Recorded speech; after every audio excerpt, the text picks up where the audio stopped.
I'm an artist who makes drawings. Sometimes the drawings just stay as two-dimensional drawings. Sometimes the drawings are animated, so they become 2 dimensions plus time.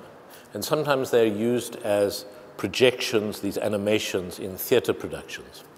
So that's a kind of drawing in 4 dimensions, in time, in 2 dimensions, and in the space of the theater. And the sculptures and the tapestries, all the work that comes out of it, even the texts that are written, are, I think, an elaboration of the process of drawing.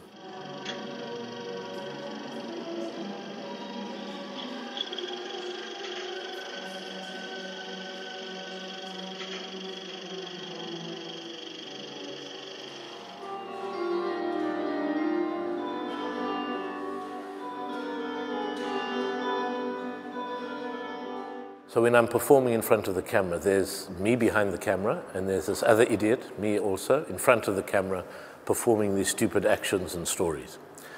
So there is a kind of both connection and a dissociation, which is not so different to how we feel, I think, in the world in general, not just in the studio.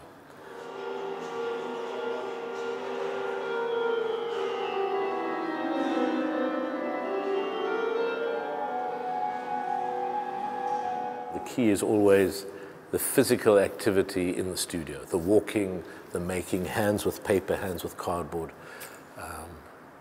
That's when one feels, it's not that one feels alive with the material, but that's when my thinking feels alive in that physical activity.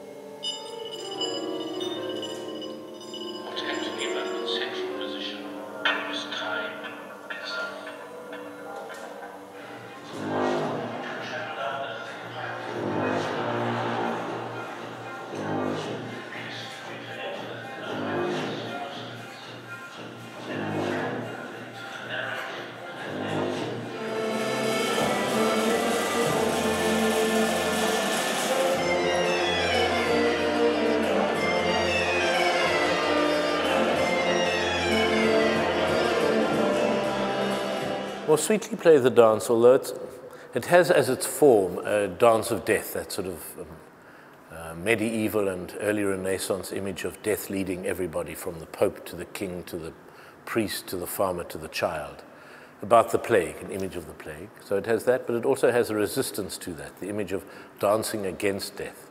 But in the end, it became about this long procession across the screen, which has echoes.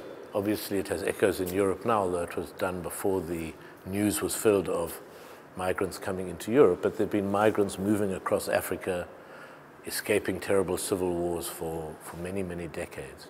So it's both a theme that I've worked at a lot in the studio over the last 20 years. It's something in which the current news is full of different images.